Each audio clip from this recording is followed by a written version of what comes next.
नमस्कार बच्चों। मैं फिर आपके पास एक बार और आया हूं आगे की क्लासेस लेकर के। DSSB से रिलेटेड क्वेश्चन हम लोग देख रहे थे। जितने भी क्वेश्चंस आए हुए हैं आपके प्रीवियस एग्जाम में, PYQ चल रहे हैं। इस PYQ का मतलब होता है प्रीवियस ईयर क्वेश्चन। आप देख लेंगे, मिला लेंगे। तो कल हमने कुछ TGT PGT के भी क्वेश्चन मिक्स देखे थे, क्योंकि बच्चों का कहना था कि TGT PGT के भी क्वेश्चन लेकर के आइए, तो हम लेकर के आए थे, है ना। आगे भी उसी तरीके के क्वेश्चन बेटा रिपीट हैं हम लोगों को, क्योंकि सारे क्वेश्चन कराने हैं। इसीलिए हम क्या कर रहे हैं कि हम सारे क्वेश्चन आपको करा रहे हैं जितने भी आए हुए हैं। इससे क्या होता है कि देखो बेटा, कई बार ऐसा लगेगा कि सर सेम क्वेश्चन ही तो है, सेम क्वेश्चन ही तो है। तो सेम क्वेश्चन भी तो है, तो आप अपने कॉपी और पेन उठा करके बैठ जाइए और सारे क्वेश्चनों को मेरे साथ करने का प्रयास कीजिए। बस इतना सा काम कीजिए। तो आइए देखते हैं कि आज के क्वेश्चन किस तरीके के हैं। आज का पहला क्वेश्चन है बेटा कि फिर से वही क्वेश्चन है कि 41 की पावर 20 है, 23 की पावर 41 है, -27 की पावर 18 है। थोड़ा सा समय दे रहा हूं बच्चों, जल्दी से इसका आंसर मुझे निकाल करके बताओ कि इसका आंसर क्या होगा। देखो बेटा, एक में इकाई का अंक एक ही रहता है ना। और 3 की पावर 41 है, इकाई का अंक क्या होगा? मैं इसे 4 से भाग दूंगा। जब मैं इसे 4 से भाग दूंगा तो 40 कट जाएगा, 3 की पावर में 1 बच जाएगा। -7 की पावर 18 है। 18 को अगर मैं क्या करता हूं, 4 से भाग देता हूं तो 16 तक कटेगा, 2 रह जाएगा, तो 7 का स्क्वायर रह जाएगा। 3 और 1 4 आएगा, 7 का स्क्वायर 49 का 9 आएगा। 4 में से 9 नहीं घटता है, और इकाई का अंक कभी भी आप ऐसे करके -5 नहीं बता सकते। आपको क्या करना था, मैंने आपको बताया था कि लास्ट का नंबर 4 होगा, यहां का नंबर छोटा होगा, 9 होगा। तो आप क्या करेंगे, 4 में से 9 घटाएंगे, तो 4 में से 9 नहीं जाता है, तो इसके आगे वाले नंबर में से हासिल मिल जाएगा। 14 में से 9 जाएगा, तो 14 में से 9 जाएगा तो 5 आंसर आएगा। यहां आपकी किस्मत अच्छी थी बेटा कि ऐसे भी 5 बच रहा था और ऐसे भी 5 बच रहा था, लेकिन -5 का कोई भी तुक नहीं होता है। आगे का क्वेश्चन देखते हैं। आगे क्या क्वेश्चन है? क्वेश्चन है 538x25 में x अक्षर को किस सबसे छोटे अंक से प्रतिस्थापित किया जाना चाहिए कि 15 से विभाजित हो जाए। अब कोई भी नंबर है मेरे बच्चों, कोई भी नंबर है, अगर वो 15 से विभाजित होता है तो 15 से विभाजित होने के लिए क्या होना पड़ेगा? 5 से और 3 से, दोनों से विभाजित होना पड़ेगा मेरे बच्चों। 5 से भी विभाजित हो और 3 से भी विभाजित हो। तो 5 से भी विभाजित हो और 3 से भी विभाजित हो, तो मैं क्या करूंगा, जैसे 5 3 8 x2 5 है। 5 से विभाजित होने की कंडीशन है कि लास्ट का नंबर 0 या 5 होना चाहिए, वो कंडीशन फुलफिल हो रही है। 3 से कंडीशन क्या होती है? 3 से कंडीशन होती है कि नंबरों को जोड़ लो। जैसे 3 है, 3 तो काट दो। 8 5 13, 13 और 2 15, 15 कट जाता है, 15 कट जाता है, तो ये भी हो गया। अब हमारे पास बचा 5 और x। अब बताओ x के स्थान पर कौन सा ऐसा नंबर होना चाहिए कि ये 3 से कट जाए। तो देखो 3 एकम 3 और 3 दूनी 6, यानी x के स्थान पर 1 होना चाहिए, तभी तो ये 6 हो पाएगा और 3 से कट पाएगा। तो हमसे x की वैल्यू पूछी है, तो हम x का मान कितना बता देंगे मेरे बच्चों? 1 बता देंगे। बहुत ही आसान क्वेश्चन था। अगर इस तरीके के क्वेश्चन आप कर पा रहे हो तो बहुत अच्छी बात है। आगे का क्वेश्चन देखते हैं। 14400 के गुणजों की संख्या बताइए। गुणजों की संख्या नहीं बेटा, गुणनखंडों की संख्या बताइए। यहां पर आप ये कर लेना, गुणनखंडों की संख्या, गुणनखंडों की संख्या, है ना। और यहां पर आप कर लेना number of factors. Number of factors आपको बताना है। तो नंबर ऑफ फैक्टर्स आपको बताना है। कैसे आप नंबर ऑफ फैक्टर्स बता सकते हैं? देखो बच्चों, जैसे 14400 है, तो मैंने बताया, अच्छा जो बच्चे चालाकी कर सकते हैं वो कर सकते हैं। जैसे उन्हें पता है कि 14400 है, तो उन्हें ये पता है कि 144 12 का स्क्वायर होता है, तो 12 गुणा 12 लिख लेंगे वो बच्चे। अच्छा 12 गुणा 12 लिख लेंगे, 12 होता है 4 तियां 12, 4 तियां 12 लिख लेंगे, 4 तियां 12 लिख लेंगे। और छोटा करना चाहेंगे तो वो कहेंगे कि 2 गुणा 2 गुणा 3 और 2 गुणा 2 गुणा 3, इसको तोड़ेंगे तो 2 गुणा 2 गुणा 3, है ना। आप किसी भी तरीके से कर लीजिए। 100 का मतलब क्या हो गया? 25 दूनी 50 कह सकते हो, है ना। 25 दूनी 50, 50 दूनी 100, है ना। तो 2 दूनी 4 और 5 और 5, 25 चौका 100 होता है ना। इस तरीके से कर सकते हो, लेकिन ये भी ऐसे करोगे तो बहुत लंबा हो जाएगा। वही तरीका बेस्ट है, आप आराम आराम से इसको करिए। जैसे आप प्राइम फैक्टराइजेशन करते हैं, 2 से काटिए, कभी गलती नहीं होगी। 2 7 जा 14, 2 2 जा 4 00, फिर 2 से काट लीजिए। 2 3 जा 6, 2 6 जा 12 00, फिर 2 से काट लीजिए, 2 एकम 2, 2 अट्ठे 16 डबल 0, 2 से काट लीजिए, फिर आ जाएगा 900 आपका, फिर 2 से काटेंगे तो 450 आ जाएगा आपका, फिर 2 से काटेंगे तो 225 आ जाएगा आपका, फिर 3 से काटेंगे तो 3 सत्ते 21, 3 पंजे 15, फिर 3 से काटेंगे तो 25 आ जाएगा, 5 से 5 बार में 25, फिर 5 से 5 एकम 5 आ जाएगा। ठीक है ना। तो आप देखो 1 2 3 4 5 6, 6 बार आ रहा है 2, तो 6 बार 2 आ रहा है। आ जाओ जी। 3 कितनी बार आ रहा है, तो 3 आपका 2 बार आ रहा है, 3 को 2 बार लिख लीजिए। 5 कितनी बार आ रहा है, तो बेटा 5 भी आपका यहां पर 2 बार आ रहा है।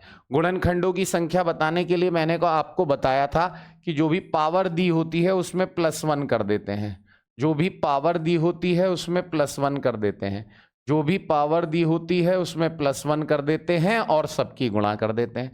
तो 7 तियां 21 तियां 63 हो जाएगा आपका आंसर, और बड़े आराम से निकाल देंगे। गुणजों की संख्या पूछी थी कल के लेक्चर में, मैंने आपको बताया था कि गुणनखंडों की भी संख्या निकाल सकते हैं और आप क्या कहते हैं विषम गुणनखंडों की भी संख्या निकाल सकते हैं, सम गुणनखंडों की भी संख्या निकाल सकते हैं। आ जाइए आगे। आगे कहता है 27 की पावर 56 है, 22 की पावर 38 है, 13 की पावर 50 है, परिणाम में इकाई का अंक तो बताना पड़ेगा। अब 56 को देखो, 56 को अगर आपने 4 से भाग दिया तो कट जाएगा। मैंने बताया है 3 के केस में और 7 के केस में अगर 4 से काटने पर शेष 0 आ जाए, शेष 0 आ जाए तो आपको इकाई का अंक लेना है 1, है ना। तो यहां पर आप इकाई का अंक लेंगे 1, सही है। प्लस 22 की पावर 38 है, जब 38 को मैं 4 से काटूंगा तो 4 नम 36, है ना, 2 बच जाएगा, तो 2 की पावर हम लगा देंगे साहब 2। 50 को जब हम 4 से काटेंगे तो आपका 12 चौक 48, यानी आपका 48 तक कट जाएगा, 3 की पावर रह जाएगा साहब 2। यहां पर आप इसे सॉल्व करेंगे तो 1 आएगा, 2 का स्क्वायर 4 आता है तो 4 लिख लेंगे, -3 का स्क्वायर 9, 4 और 1 5 बचेगा, 5 में से 9 नहीं जाता है। अगर आपके दिमाग में 5 में से 9 जा रहा होगा तो 6 बच रहा होगा, लेकिन हम यहां पर वही करेंगे कि ये 15 है, हासिल लेंगे तो ये 15 बन जाएगा, 15 में से 9 जाएगा तो आपका कितना बचेगा 6। तो आपका आंसर कितना हो जाएगा बेटा, आपका आंसर भी हो जाएगा 6। इकाई के अंक का ये सवाल ध्यान रखिए, क्योंकि इस तरीके का सवाल एनवीएस, पीजीटी और DSSB सब में, ये पीजीटी टीजीटी वाले में बहुत ज्यादा रिपीट हुआ है। इस तरीके का क्वेश्चन कहता है कि 8 3 5 है, देख रहे हो क्या कह रहा है, कह रहा है 8 3 5 है, 8 3 5 है, x 4 है, और हम इसे उड़ा करके फेंक देंगे साहब। वो कहता है कि 12 से विभाजित है। अब जो 12 से विभाजित होता है वो 4 और 3 से जरूर विभाजित होता है। अगर भाई 4 से विभाजित है तो लास्ट के 2 नंबर 4 से विभाजित होने चाहिए, और अगर 3 से विभाजित है तो सभी अंकों का योग 3 से विभाजित होना चाहिए। तो सभी अंकों को छोड़ो, पहले यहां पर देखते हैं। यहां पर देखते हैं 1 दिया है, अगर मैंने यहां x की जगह 1 रख दिया तो लास्ट के 2 नंबर हो जाएंगे 14, जो कि 4 से नहीं कटते, ये आंसर नहीं हो सकता। अगर मैंने 7 रख दिया तो ये हो जाएगा लास्ट के 2 अंक 74, 74 4 से नहीं कटता। अगर मैंने रख दिया 8 तो कटता है, अगर मैंने रख दिया 4 तो कटता है। तो मेरे पास 2 ही तरीके हैं कि 8 3 5 8 4 रख लूं, या 8 3 5 4 4 रख लूं। दोनों नंबर, लास्ट के 2 नंबर 4 4 से कट रहे हैं, लेकिन 3 से भी तो कटना चाहिए मेरे बच्चों। अब 3 से काटने के लिए बताया गया है कि 3 से काटेंगे तो देखो 3 कट गया, है ना, 8 5 13 कट गया, है ना, 8 5 13, 13 और 13 और 8 कितना हो गया, 13 और 8 21, 21 और 5 कितना हो गया आपका, 21 और 5 हो गया आपका 26। नहीं कटता बेटा, यहीं देखो यहीं कटेगा, 4 4 8, 8 5 13, 13 3 16, 16 और 8 इन सबको जोड़ करके कितना आ रहा है 24 आ रहा है। तो ये 3 से कट रहा है, ये 3 से कट रहा है, इन दोनों को जोड़ दो, 4 2 6, 3 से कट रहा है। तो 3 से यही वाला कट रहा है, ये वाला आपका 3 से नहीं कट रहा है। इसके अंकों का योग 3 से नहीं कट रहा है, इसके अंकों का योग 3 से कट रहा है। 3 से भी कटना चाहिए, 4 से भी कटना चाहिए, तभी आंसर माना जाएगा। यही आंसर होगा हमारा 7वां क्वेश्चन। उससे पहले चलें, संख्या के अंकों का योग क्या है, 58392। बेटा यहां पर जो दे रखा है 58692, इसको आप हटा देंगे, है ना। यहां पर क्वेश्चन है 58392, ठीक है बेटा। तो 58392 के निकटतम एक पूर्ण वर्ग संख्या आपको बतानी है। तो आपको क्या करना है, आपको इस तरीके से 58392 लिख लेना है। इसमें क्या करते हैं, पीछे से दो दो के जोड़े बनाते हैं, तो ये आपका आ गया 2 दूनी 4, तो यहां पर आपका 1 आएगा, 83 आपका उतर जाएगा। आप देख रहे हो 2 का दुगना कितना होता है, 2 का दुगना यहां पर 4 लिख दो, या 2 में 2 जोड़ करके 4 लिख दो, है ना। अब ये यहां से कितनी बार जाएगा, 4 चौक 16, 4 के आगे 4 लिख के ही गुणा करते हैं, है ना। 4 चौक 16, 4 चौक 16 और 1 17, ये आ गया आपका 176। 176 आ गया, कितनी बार में आया, 4 बार में, तो 4 यहां लिख लीजिए। 13 में से 6 गया, 7 आ जाएगा, और यहां पर आपका केवल 7 ही बचेगा, 92 आ गया। अब बेटा ये है 24, 24 का दुगना आएगा 48। अब देखो 48 को लेकर के आगे बढ़ना है तो 1 लिख करके 1 से गुणा कीजिए, लेकिन आप 481 पे ही रह जाएंगे। आप 4 8 लिख करके 2 से गुणा कीजिए, लगभग लगभग पास में पहुंच जाएंगे। 2 2 जा 4, 2 8 जा 16, 2 4 जा 8 और एक 9, 964 आ गया। मतलब अगर यहां पर 964 होता तो ये कट जाता या नहीं कट जाता, कट जाता। इसमें कुछ कमी है बेटा, इसमें कुछ कमी है। कितने की कमी है, देखो 964 में से आप 792 को माइनस कर लो, इतने की ही कमी है ना। तो 14 में से 4 में से 2 गया 2, और 16 में से 9 गया 7, 8 में से 7 गया 1, 172 की कमी है। तो यानी ये जो नंबर है आपका 58392, इसमें आप क्या करना, 172 को ऐड कर लेना। 172 को ऐड कर लोगे तो आपका 4 9 7 16 का 6 हाथ से लगा 1, 3 4 5 आ गया, 8 आ गया और 5 आ गया। वो कह रहा है ये एक परफेक्ट स्क्वायर है। ये जो होगा ना बेटा, ये 242 का पूरा स्क्वायर होगा, है ना। इसके अंकों का योग बताना है। 8 5 13, 13 और 5 18, 18 और 6 24, 24 और 4 कितना हो गया बेटा मेरे, 28। तो इसका आंसर 28 था। आप ध्यान से देखोगे तो ये पीजीटी का क्वेश्चन है, और पीजीटी का क्वेश्चन है तो ये आपसे थोड़ी सी मेहनत तो जरूर कराने वाला है ना। पीजीटी के क्वेश्चन में आपको क्या करना पड़ता है, थोड़ी सी मेहनत करनी पड़ जाती है। कोई बात नहीं है, कर लेंगे, जितनी प्रैक्टिस होगी। यहां मैं समझा रहा हूं तो टाइम लग रहा है ना। आप कॉपी पेन उठा करके करेंगे तो आपको इतना टाइम नहीं लगने वाला है। अगला क्वेश्चन देखते हैं। अगला क्वेश्चन है कि एक पेन की कीमत पेंसिल की कीमत की 5 गुनी है। आ जाओ बेटा, ऐसे क्वेश्चन बेटा आसान होते हैं, थोड़े से पेशेंस रखने चाहिए, बिल्कुल आराम से हो जाएगा। पेन की कीमत है, देखो एक पेन की कीमत है, एक पेन है और एक पेंसिल है ना। पेन की कीमत पेंसिल की कीमत की 5 गुनी है। पेंसिल अगर 1 रुपए की है तो पेन 5 रुपए का है। ये बात तो सबको क्लियर हो रही है बेटा, जैसा मैं जानता हूं सबको क्लियर हो रही है। मैंने 8 पेन और 4 पेंसिल्स 132 रुपए में खरीदी। मैंने 8 पेन खरीदे हैं, मैंने 8 पेन खरीदे हैं। 8 पेन भैया 8 पंजे 40 के हो गए। अच्छा, दूसरा क्या कहता है, मैंने 4 पेंसिलें खरीदी हैं। 4 पेंसिलें 4 एकम 4 की हो गई। 40 और 4 बेटा मिलाकर के 44 हो गया। यानी मैंने 44 रुपए का सामान खरीद लिया। एक तरीके से 44 यूनिट का मैंने सामान खरीद लिया। और 44 यूनिट का मतलब ही कितना है आपका, 132 रुपए है ना। अगर आप देखो तो ये इससे 3 चौक 12, 3 चौक 12, 1 यूनिट का मतलब 3 आ जाएगा। 3 बार में पूरा पूरा कट रहा है, पूरा पूरा कट रहा है भाई साहब। 5 पेन और 5 पेंसिलों की कीमत बतानी है। 5 पेन और 5 पेंसिलों की कीमत बतानी है। तो एक पेन की कीमत है 5, एक पेंसिल की कीमत है 1। आ रही है बात समझ में बेटा मेरे। वो कह रहा है 5 पेन, तो 5 पेन की कीमत हो जाएगी 5 पंजे 25, और कितनी पेंसिलें, 5 पेंसिलों की कीमत हो जाएगी 5 एकम 5। तो टोटल आपका कीमत कितनी हो जाएगी, 30 कीमत हो जाएगी। 1 यूनिट का मतलब 3 पता है, तो 30 यूनिट का मतलब कितना हो जाना चाहिए, 30 तियां 9, 90। तो आपका आंसर हो जाएगा यहां पर डी। तो बहुत ही आराम से आप इन क्वेश्चनों को कर पा रहे हैं ना बेटा। बड़ा ध्यान दीजिए, ये इजी क्वेश्चन है, बस यूनिट मान करके आपके आराम से क्वेश्चन हो जाते हैं, इसमें घबराया मत कीजिए।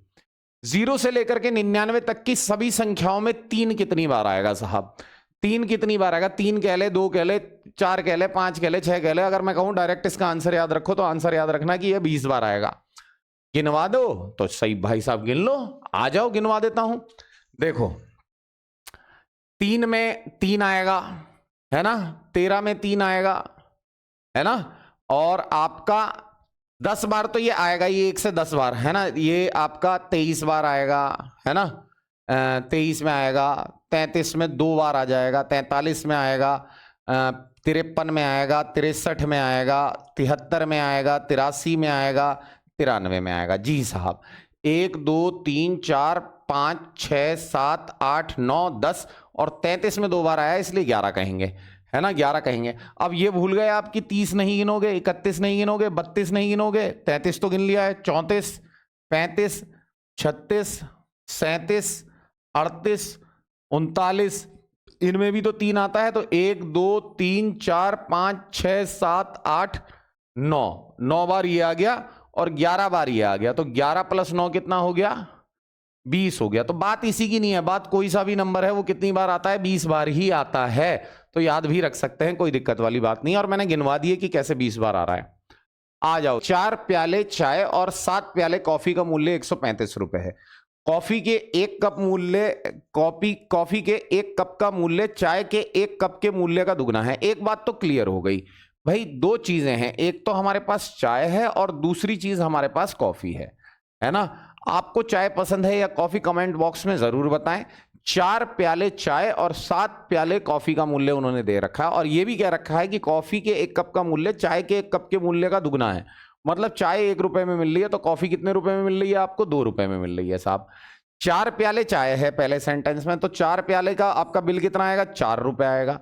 और 7 प्याले कॉफी का मूल्य कितना आएगा, 7 दूनी 14 आएगा। 14 और 4 कितना हो गया आपका, 18। 18 रुपए का आपका बिल आ जाएगा साहब। वो कह रहा है 18 रुपए का जो आपका बिल आ रहा है उसी को हम 135 रुपए कह रहे हैं। तो 18 यूनिट का मतलब 135 होगा, तो 1 यूनिट का मतलब 135 बटे 18 हो जाएगा। 9 से कट रहा है, 9 दूनी 18, 9 से 9 एकम 9, 9 पंजे 45, ये आ गया आपका 15 बटे 2। अब कहता है कि 2 प्याले चाय के पीने चलें तो 2 गुणा 1 यानी 2 रुपया लग जाएगा। और 1 प्याला कॉफी भी पीना है, 1 प्याला कॉफी पीना है तो आपका कितना है इसका रेट, 2, तो आपका 1 प्याले का आ जाएगा रेट 2। 2 और 2 मिला के 4 आ जाएगा। तो 4 यूनिट का मतलब आपको बताना है, 15 बटे 2 गुणा 4 हो जाएगा, 2 दूनी 4 हो जाएगा, तो 15 दूनी 30 आपका आंसर हो जाएगा। तो यहां पर 30 आपका आंसर सही माना जाएगा। पॉइंट 30 नहीं है बेटा, वो 30 ही है। अगला क्वेश्चन देखते हैं। कहता है एक परीक्षा में कुछ प्रश्न 2 अंकों के तथा कुछ 4 अंकों के थे। एक छात्र ने 15 प्रश्न ठीक किए, हल करके 40 अंक प्राप्त किए, तो छात्र ने 2 अंकों वाले कितने प्रश्न ठीक हल किए। तो देखो बड़े आराम से x मान करके भी कर सकते हैं और विदाउट x ऑप्शन से भी कर सकते हैं। कुछ प्रश्न 2 अंक के हैं, कुछ प्रश्न 4 अंक के हैं। फिलहाल एक छात्र ने 15 प्रश्न ठीक हल किए करके 40 अंक प्राप्त करे। उस छात्र ने 2 अंक वाले कितने प्रश्न ठीक हल किए, है ना। तो यहां पर 15 प्रश्न थे, 15 प्रश्न हल करके 40 अंक प्राप्त किए हैं। तो चलो ऑप्शन से देखते हैं। कुछ प्रश्न 2 अंक वाले, कुछ प्रश्न 4 अंक वाले। 15 प्रश्न ठीक हल करके 40 अंक प्राप्त किए, तो उस छात्र ने 2 अंकों वाले कितने प्रश्न हल किए थे। आ जाओ, तो 15 प्रश्नों में से, जैसे 15 प्रश्न हैं तो 15 में से पहला ऑप्शन उठा लिया। 8 प्रश्न जो हैं वो 2 अंक वाले हैं, तो 8 दूनी 16 नंबर उसके आ जाएंगे। 15 में से 8 गया तो 7, है ना, यानी 7 जो होंगे वो 4 अंक वाले होंगे, तो 7 चौक 28। क्या 28 और 16 जोड़ करके आपका 40 आ रहा है? तो बिल्कुल भी नहीं आ रहा है, ये आंसर नहीं होगा। हम कहते हैं कि भाई 15 में से उसने 10 जो हैं वो 2 अंक वाले किए, तो 10 दूनी कितना हो जाएगा, 20 हो जाएगा। बाकी 15 में से 10 हो गए तो 5 जो बचे वो 4 अंकों वाले में, 4 पंजे 20, और 20 और 20 को जोड़ोगे तो 40 हो जाएगा। बाई ऑप्शन करोगे तो ज्यादा अच्छा है, आराम से हो जाएगा। अगर आप चाहते हो मैं x मान करके कराऊं तो मैं x मान करके भी करा देता हूं। 15 में से x क्वेश्चन करे कैसे, 2 नंबर वाले, है ना। रुक जाओ, पहले 15 में से x जो है वो 2 अंक वाले हैं, और आपका बाकी जो बचे 4 अंक वाले 15 माइनस x बचे, है ना। तो ये 2 अंक वाले हैं, तो 2 से गुणा कर दोगे तो 2x हो जाएगा। यहां 4 से गुणा कर दोगे तो 4 15 माइनस x हो जाएगा। इसकी वैल्यू उठा करके 40 के बराबर रख देना। 2x आ जाएगा, 15 चौका 60 आ जाएगा, माइनस का 4x आ जाएगा, बराबर 40 आ जाएगा। आपका 4 2 माइनस का 2x आएगा, और 40 ये 60 उधर जाएगा तो माइनस का 20 आएगा। माइनस से माइनस कैंसिल हो जाएगा, 2 से काट देंगे तो 10 आ जाएगा। x से भी कर सकते हैं, लेकिन मैंने आपको बेस्ट बताया कि कैसे कीजिए, बाई ऑप्शन कीजिए तो ज्यादा अच्छा है। आ जाइए अगले सवाल पे। रॉबिन क्या कहता है? रॉबिन ये कहता है कि यदि जय मुझे 40 रुपए देता है, यदि जय मुझे 40 रुपए देता है, तो जय के तो 40 गए, तो उसके पास अतुल के आधे पैसे होंगे, उसके पास अतुल के आधे पैसे होंगे। जी साहब, पहली इक्वेशन बन गई, जे से जय और ए से अतुल।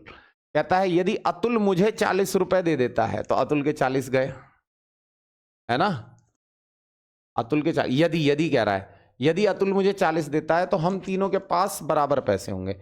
अतुल 40 देता है तो भाई रॉबिन के पास तो 40 फिर ज्यादा हो जाएंगे, है ना? जितने थे उससे ज्यादा हो जाएंगे। या फिर ये कह सकता हूं कि ये जो 40 दे रहा है तो ये पैसे जय के पैसे के बराबर होंगे, तीनों तो बराबर ही है ना।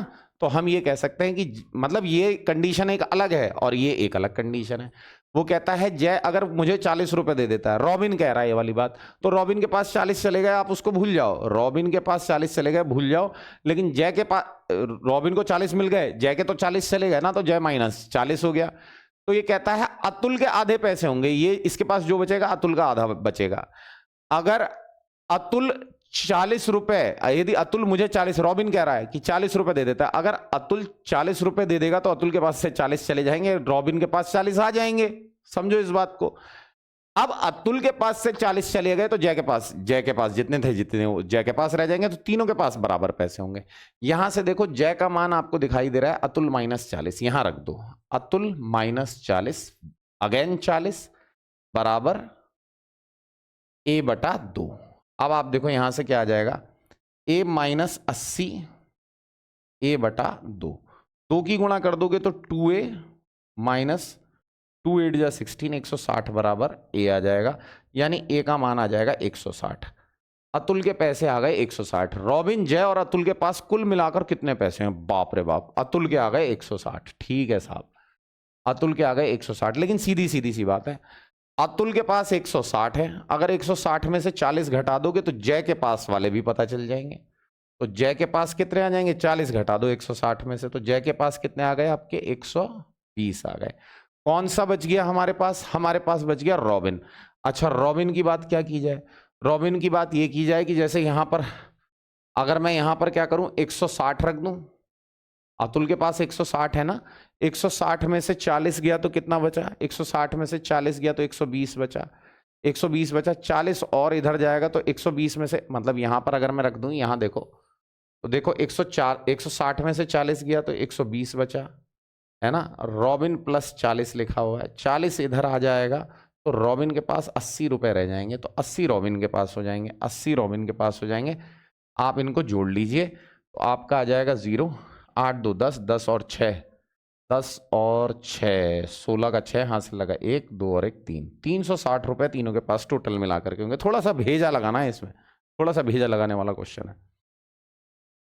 दो संख्याओं का, बिना भेजे वाले, दो संख्याओं का योग 33 है। अच्छा जी, दो संख्याओं का योग 33 है, हमें बना रिया है, उनका अंतर 7 है, x - y जो है वो 7 है। अगर मैं दोनों को जोड़ लूं तो ये कट जाएगा, x और x 2x हो जाएगा, 33 7 40 हो जाएगा, 2 से काट दूंगा 20 आ जाएगा। x का मान तो 20 आ गया, x का मान 20 आ गया, यहां उठा करके रख दोगे तो y का मान 13 मिल जाएगा। इनमें कोई जल्दीबाजी। दोनों के वर्गों का योग बता दीजिए। 20 का वर्ग कितना होता है? 400। 13 का वर्ग कितना होता है? 169। तो इसमें काहे को लगाना है टाइम? 569 आपका आंसर हो जाएगा। बहुत ही आसान क्वेश्चन था। आ जाओ। 857 ये काहे का क्वेश्चन है? टीजीटी का। जरा देख लेना कैसा क्वेश्चन आ रहा है टीजीटी में। कह रहा है विषम अंकों के योग। भाई विषम, एक ये है 5, एक ये है 7 और एक ये है 3, है ना? 7 5 12, 12 और 3 15, 15 आ गया। 8 है 4 है, 8 4 12, 12 और 2 14, 14 आ गया। के बीच अंतर क्या होगा? क्या बात कर रहे हो साहब? 1 का अंतर होगा, तो 1 आंसर आपका आ जाएगा। 312 रुपए की राशि को 100 लड़कों और लड़कियों में इस प्रकार बांटा गया है कि प्रत्येक लड़के को इतने रुपए, प्रत्येक लड़की को इतने मिले। लड़कियों की संख्या बताइए। ये भी आप वैसे ही कर सकते हो, साधारण तरीके से ही करके देखते हैं, बिना किसी की चालाकी के। हो जाता है तो अच्छी बात है। भाई 100 हैं, लड़कियों की संख्या पूछी है, तो मैंने गर्ल्स को मैंने मान लिया x साहब, और बॉयज को मैंने मान लिया, क्या मान के लिया? 100 - x ही बचेंगे भाई, 100 - x बचेंगे। लड़कियों को इस प्रकार प्रत्येक लड़के को 3.60 रुपए है, एक लड़के को 3.60, इनको 3.60 से गुणा करके बताना पड़ेगा। एक लड़की को 2.40 रुपए, तो यहां 2.40 से मल्टीप्लाई करनी पड़ेगी। अब दोनों को जोड़ करके कितने रुपए मिले होंगे वो हम देखते हैं, 312 मिले होंगे। तो ये तो आ गया 2.40x। अब साहब ये क्या कहता है, ये कहता है कि हाँ हमारी गुणा जो है वो इससे कर दो, 3.60 की गुणा 00 से कर दो, तो 2 0 आ जाएंगे भाई। 3.60 की गुणा हमने 00 से कर दी, 100 से कर दी, तो 2 0 आ जाएंगे। तो 2 के बाद पॉइंट है, खत्म कर दो, है ना, यहां पर पॉइंट लगा दो। अब आपका ये आ गया, इसकी गुणा इससे करेंगे तो माइनस का 3.60x वैसे भी बचना है, और बराबर 312 आना है, 312 आ गया। सही है। अब आप बड़े आसान तरीके से किया करो सवाल को। अब देखो, इसको उधर ले जाओगे तो प्लस में हो जाएगा, इसको इधर ले आओगे तो माइनस में हो जाएगा। 360 में से 312 जाएगा तो आपका कितना रह जाएगा, मात्र 48 रह जाएगा। अब यह है 3.60x, और ये इधर आएगा तो माइनस हो जाएगा 2.40x। घटाओगे तो कितना बचेगा, यहां बचेगा x, ये आएगा आपका 2 0 और 1, और ये आ गया आपका 48 के बराबर, है ना। आप साफ ये देखो कितना आया, ये आया आपका 48 बराबर, ये आ गया 1.20x, है ना। तो x का मान निकालोगे तो आएगा 48 अपॉन 1.20, है ना। पॉइंट हटा लोगे तो 2 0 बढ़ जाएंगे, पॉइंट हटाओगे तो 2 0 बढ़ जाएंगे, 0 से 0 गया, 12 चौक 48, यानी x का मान आ गया 40, यानी लड़कियों की संख्या कितनी हो जाएगी, 40 हो जाएगी। आसान सवाल है, x मान करके कर देंगे। वो थोड़ा मैं आराम से बता रहा था कि कैलकुलेशन कैसे कर रहा हूँ, इसीलिए मैं थोड़ा टाइम ले रहा था आपको बताने की वजह से, है ना, वरना मैं तो हिला फिला करके फेंक दूँ ऐसे क्वेश्चनों को।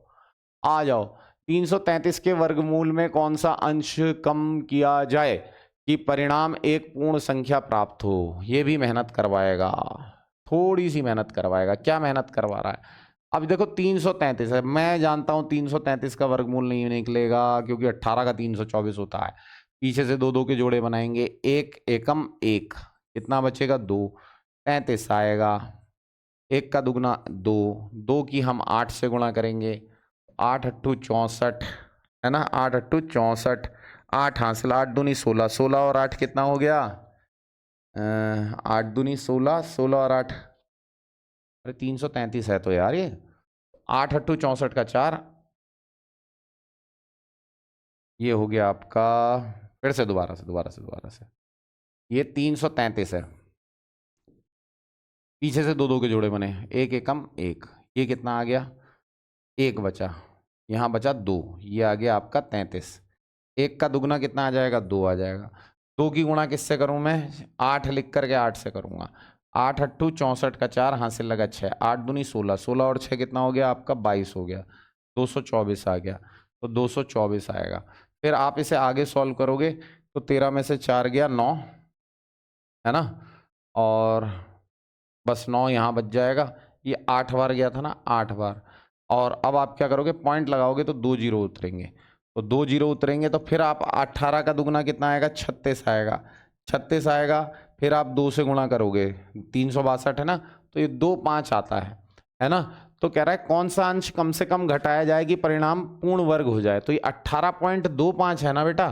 तो ऐसी अब प्रोसेस को आगे बढ़ाते जाएंगे, तो 18.25 है, तो इस ये 18 का वर्ग होता है 324, तो यही अंश इसमें जोड़ा जाए, है ना, ये सॉरी कम से कम घटाया जाए। तो ये एक्यूरेट नहीं आएगा, 2 डिजिट तक मैंने आपको बता दिया है, 0.25 है। अगर आप यहां पर पॉइंट हटा दोगे तो 0 बढ़ जाएगा, 2 0, 25 एकम 25, 25 चौका 100, तो इसका आंसर 1/4 माना जाएगा। इसको आप आगे भी कर सकते हो, चाहोगे तो मैं करके दिखा दूंगा नेक्स्ट वीडियो में। आ जाओ, ये कहता है 2 पूर्णांकों का अंतर 5 है, गुणनफल 500 है, तो संख्याएं ज्ञात कीजिए। 2 पूर्णांकों का अंतर 5 है, गुणनफल 500 है। ऐसे केस में ना हमेशा आप गुणनफल पकड़ा करो, जैसे 500 गुणनफल है ना, इसके फैक्टर किया करो, जितने कर सकते हो, जितने तुम्हें मतलब आते हैं, जैसे 250 हो गया, है ना कहीं कुछ ना कुछ मिल जाएगा आपको, यही मिल जाएगा 25 दूनी 50, देखो मुझे तो मिल गया, है ना, मुझे 25 और 20 मिल गया, 25 और 20, 25 दूनी 50 गुणा करके 500 आएगा, और 25 में से 20 घटाओगे तो 5 आएगा, तो इसकी बात लागू हो रही है। तो कह रहा है संख्याएं ज्ञात कीजिए। वैसे भी ऑप्शन दे रखे हैं जी, ऑप्शन भी दे रखे हैं, बाई ऑप्शन भी करा जा सकता है। 18वां क्वेश्चन, वह सबसे छोटी वर्ग संख्या क्या है जो 3, 5, 6 और 9 से विभाज्य हो। यहां पर ध्यान देखो, सबसे छोटी वर्ग संख्या पूछा है, टीजीटी में आया हुआ है। पहली बात, ये वर्ग नहीं होता, ये वर्ग नहीं होता, ये वर्ग नहीं होता, यही वर्ग होता है। और ये वर्ग होता है 3 से भी कटता है, 5 से भी कटता है, 6 से भी कटता है, 9 से भी कटता है। तो ऑप्शन उठा करके एक बार नजर मार लिया करो। 2 अंकों की एक संख्या में इकाई का अंक दहाई के अंक से 3 अधिक है। इकाई का अंक दहाई के अंक से 3 अधिक है। किसी में भी इकाई का अंक दहाई के अंक से 3 अधिक है? नहीं, किसी में, इसमें भी नहीं है, इसमें भी नहीं है, इसमें भी नहीं है, तो नन ऑफ दीज हो जाएगा इसका आंसर। कुछ है ही नहीं इसमें, गलत है ये भाई, है ना? तो नन ऑफ दीज इसका आंसर है। 2 संख्याओं का योग और गुणनफल कितना है? 12 और 35 है। उनके व्युत्क्रमों का योग क्या होगा? देखो मैं बताने को प्रॉपर बता दे रहा हूं, लेकिन आप इसको डायरेक्ट भी लिख सकते हो। देखो योग कितना हो गया? योग हो गया आपका 12, और गुणनफल ए बी कितना हो गया? ए बी हो गया यहां पर 35, है ना? तो कहता है व्युत्क्रमों का योग क्या होगा? ऐसे के लिए समीकरण को दोनों को आपस में भाग दे देते हैं। ए के नीचे ए बी को अलग कर देते हैं, बी के नीचे ए बी को अलग कर देते हैं। बाकी तो आपका यही बचा रहेगा ना, 12/35, है ना? तो यहां बी से बी कट जाएगा, यहां ए से ए कट जाएगा, तो यहां बचेगा 1/b, यहां बचेगा 1/a। तो यही व्युत्क्रमों का योग है जो कि 12/35 होगा। और मैंने आपको बताया इसको सॉल्व करने की जरूरत नहीं है। जब भी इस तरीके का प्रश्न आए कि योग और गुणनफल दिया हो तो उसको डायरेक्ट ऐसे अपॉन में लिख दो, वही आपका आंसर हो जाता है। 12/35 आपका आंसर हो जाएगा। आगे आ जाओ। 2 संख्याओं का योग 17 है, उनके वर्गों का योग 145 है। तो वो कहता है संख्याओं का गुणनफल क्या होगा? 2 संख्याओं का योग 17 है, जैसे a प्लस बी जो है उसका होल स्क्वायर जो हम लोगों ने पढ़ा है वो पढ़ा है a square plus B square plus 2ab। पढ़ा है या नहीं पढ़ा है भाई? सबने पढ़ा है। वो कहता है 2 संख्याओं का योग 17 है। अगर मैं यहां 17 रख दूं तो 17 का स्क्वायर करना पड़ेगा। वर्गों का योग आपको मिलाकर के दे रहा है, खुद पूरे की वैल्यू 145 दे रहा है, प्लस 2ab। गुणनफल पूछा है इसलिए ab को नहीं छोड़ेंगे। 17 का स्क्वायर होता है 289, है ना? इसमें से 145 घटा दीजिए। 9 में से 5 गया 4, 8 में से 4 गया 4, 2 में से 1 गया 1, ये आ गया आपका 2ab के बराबर। आपको ab की वैल्यू बतानी है, 2 से काटेंगे तो 72 आपका आंसर आ जाएगा। ये आपका सही आंसर आ जाएगा। तो देखिए सेशन बहुत प्यारा था, अच्छा था, है ना? और रेगुलर इसी तरीके की क्लासेस आपको मिल रही हैं और आपकी इन क्लासेस पर वर्क चल रहा है। आपको हमेशा अच्छे से मेहनत करनी है, आप अच्छे से मेहनत कीजिए और रिजल्ट बहुत अच्छा आने वाला है। जब सारे प्रश्न हम करा देंगे तो आपको किस चीज़ की दिक्कत आने वाली है? तो करिए और अच्छे से करिए। थैंक यू वेरी मच बेटा, आज के लिए इतना ही।